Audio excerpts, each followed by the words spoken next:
यस्य सर्वपापप्रणाशनम् प्रणामो दुःखशमनस्तं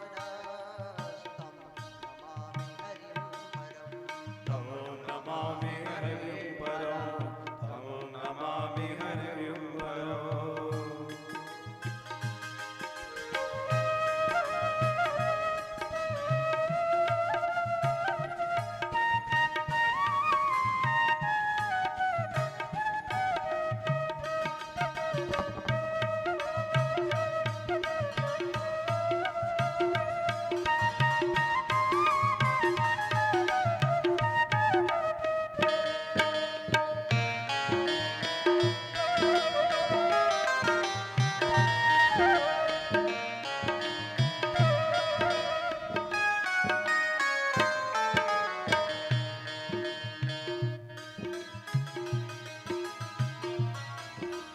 नाम संकीर्तनं यस्य सर्वपापप्रणाशनं प्रणामो दुःखशमनस्तं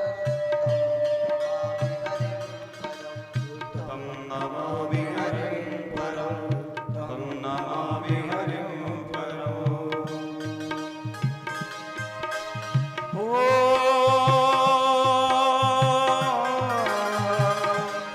तू तो डूबा हुआ तर जाएगा तू तो डूबा हुआ तर जाएगा नहीं तो बंदे जीवन ये बेकार जाएगा नहीं तो बंदे जीवन ये बेकार जाएगा